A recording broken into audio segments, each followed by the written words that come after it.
This is my country, the Philippines. This is the Philippines, my country.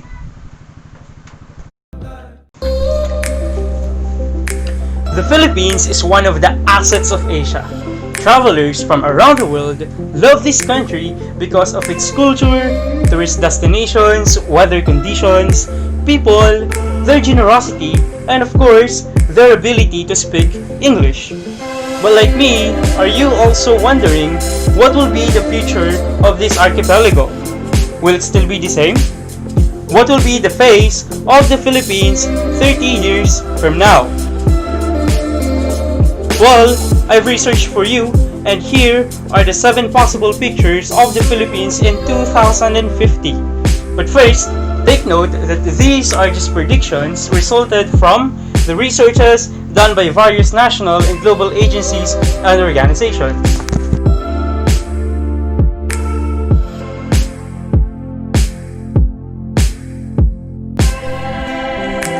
Number 1. The population will reach 150 million. According to the United Nations Population Division, the world will reach 9.8 billion in the year 2050 with India on top. As of May 27, 2020, the Philippines is the 13th most populous country with 109.4 million people. And in 2050, it will still be on the 13th spot, but with 151 million citizens. It means it will have a density of 503 persons per square kilometer. There will still be more female than male, and the total population is mostly composed of aged 34 and below.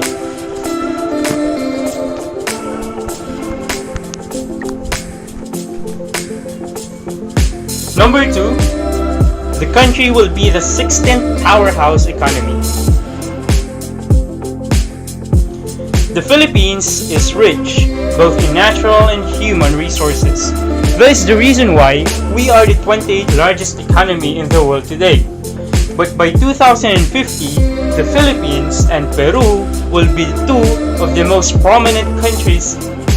The Philippines will land on the 16th spot with its human resources as one of its top economic assets. In that year, the Philippines will continue to grow until it becomes the 12th most powerful country in 2070. Moreover, China will overtake the United States on top even before 2050. Number 3.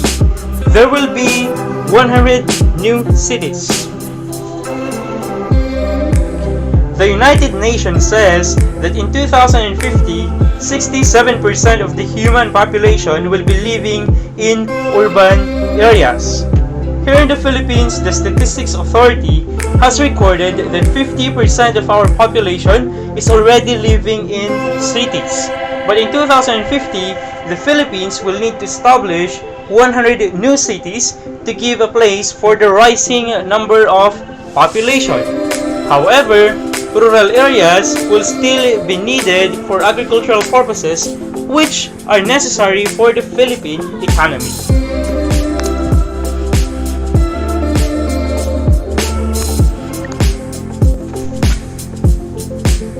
Number 4, Clark City will be the next trade center of the Philippines. Manila is already overcrowded and polluted.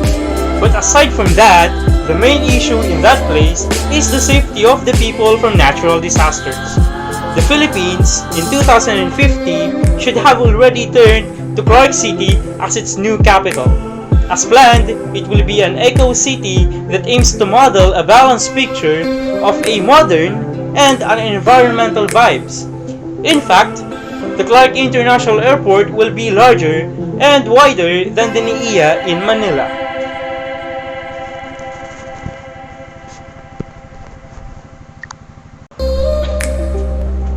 Number 5. Filipinos will be able to earn money.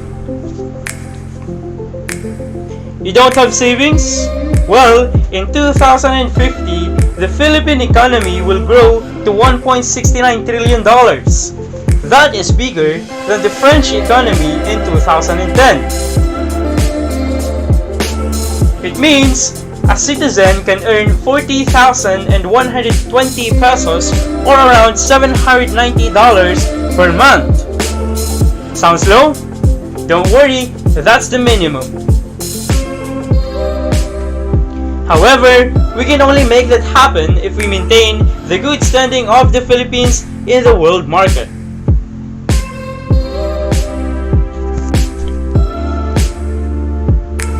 Number 6. The agricultural industry will grow by 25%. As a Filipino, you should know that the Philippines is one of the world's top contributors of agricultural products in the world market. It is expected that in 2050, our production and productivity will grow by 25%. Each year, the Philippines contributes around 155 million metric tons of coconut and around 19 million metric tons of rice. It means that in 2050, we can produce 194 million metric tons of coconut and 24 million metric tons of rice. But according to the 2030 UN agenda, that will only happen if we will be able to strengthen our plant's capacity to adapt the effects of climate change.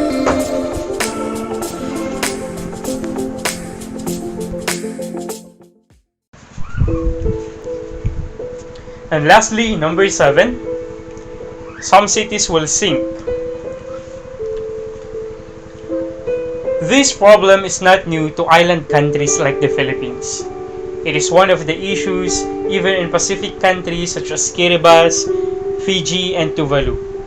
Some parts of the island countries are sinking due to coastal flooding that